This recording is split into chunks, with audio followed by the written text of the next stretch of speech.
Let's get into that trending topic thing now, because we really have got so many topics that are trending. And under Inauguration 46, of course, talking to the new US President Joe Biden, and this was, it was quite an incredible thing to sit back and watch. Firstly, for all the reasons due to, let's start off with COVID, the restrictions and what you normally would see.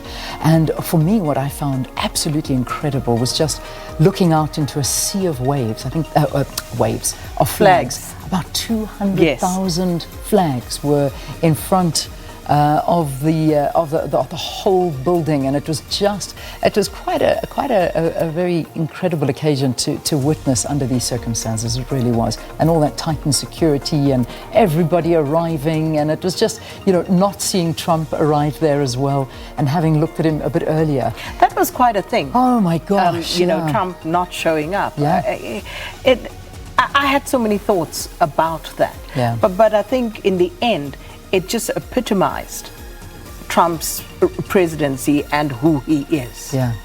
It really was. I mean, I must say, one of the telling moments, of course, was when you saw the Vice President Kamala Harris being, escorting the former Vice President Mike Pence downstairs.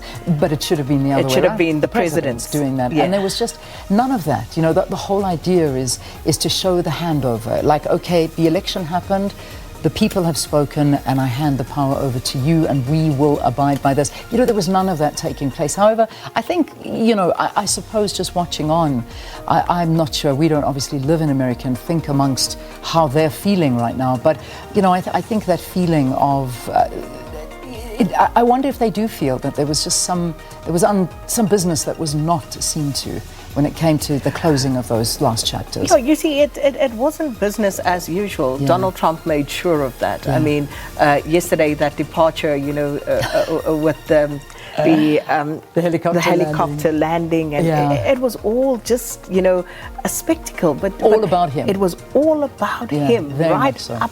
Like, as I was saying yesterday morning, he literally squeezed every last minute, every energy out of that presidency to the very last moment. Even to the last second, literally, because as he got onto Air Force One, I think they even had to delay Joe Biden going in and having his prayers by 20 minutes because they were waiting for Trump to finish what he was doing, and he was speaking and waving at a few crowds and then getting onto Air Force One, which of course as soon as Joe Biden is sworn in is now no longer available but to he him. made sure that he had the use of Air Force One to get down to Florida with his family, with YMCA blaring, and did you listen to the music that was playing in the background? That was something extraordinary. It was something to behold. You literally sat there and you're like, yeah, it really is happening. It's not a movie. No, it's not. It was not a movie. And the soundtrack, as he got onto that airplane, I did it my way, Frank Sinatra. Exactly. Well, he did it his way. That much you've got to hand to the man. Yeah. He made sure that yesterday was as much about him as it was about Biden. Yeah. So we were talking about him, and I think that's what he wanted. But he is, of course, now a private citizen. Well, so it's going to be interesting. Can they please unblock him from? I would pay good money just want to know what's going to on know in what's his going head. on in his head. At this I would point, love to honestly. myself. But nonetheless, we did what he wanted. We stole the show from Joe Biden. We spoke about Trump the entire time. But it was a moment for Joe Biden, his family, of course, the whole of Kamala America. Harris. That's a historic moment. That's huge. She looked absolutely stunning in blue. Wow. Michelle Obama. God. Oh.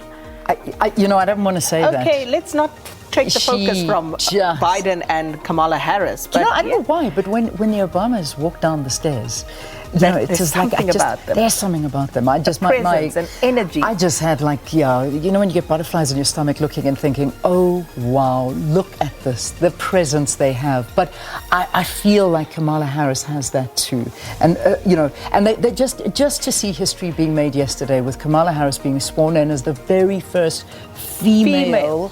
Black, Asian, American into the position of a vice president. For any little girl watching on, and I'm not isolating anyone, but just girls and females and women around the world watching on to a moment that they think is impossible. it happened. Yeah. Absolutely amazing. Much to talk about, beautiful pictures to go and have a look at and talk about as well, their inauguration for the 46th President of the United States. And then hashtag Cristiano Ronaldo, history made. Wow. Cristiano Ronaldo, officially the greatest goal scorer of all time. His 760th goal. Amazing. Amazing. Was well scored. done. And I've been saying to you, I could not handle Cristiano Ronaldo when he just came onto the scene from Portugal, and he came to England and played for Man United. He was so brash, but you know what? He's changed my mind in that I am now willing to accept you can be as arrogant as you like, as long as you can back it up. And this guy can back it up. And you know, he's really grown on me, and he's grown as a person, and we've watched this evolution of Cristiano Ronaldo into becoming, you know, not just this great athlete and football player, but he is an absolutely great person as well, you know. So couldn't be happier for him. Those goals coming, of course, for club and country. So people will obviously go down the greatest of all time debate again. But the numbers are there now. It's you know, take a bow, Cristiano Ronaldo. And I think also, just incidentally, yesterday, Manuel Neuer actually also, as a goalkeeper, also equaled the record that was held by Oliver Kahn in the Bundesliga, and record number of clean sheets. And that was at 2024, and at 2026, Cristiano Ronaldo had his record 2 minutes apart. Wow. Just saying. Just saying. Right, hashtag. just saying. Yeah. Well, on to the next hashtag, and very quickly, Kris Jenner. So the whole world now speaking about Kris Jenner, because I think it's the final season of the Keeping Up with the Kardashians. Yeah. And the whole thing is that Kim and Kanye's split is going to be filmed, and every single person in the world is now saying, well, here's the one. I love this one. The devil works hard, but Kris Jenner works harder. So everyone having their opinions about Kris Jenner. But as we were discussing in the makeup room, you know, people come into it who they are, and they may leave with their tails between their legs out of the Kardashian family, but that's their character. You know what you're getting into. And listen, I have no hate towards the Kardashians, the Jenners, Kris Jenner, because even as, you know, viewers, as people, we are voyeuristic, so we want to know what's going on in other people's lives. Nobody forces you to tune into Keeping Up with the Kardashians. You do that. Wow. You follow them on the various social media platforms. You do so willingly. Exactly. And, you know, that is what fuels their fame.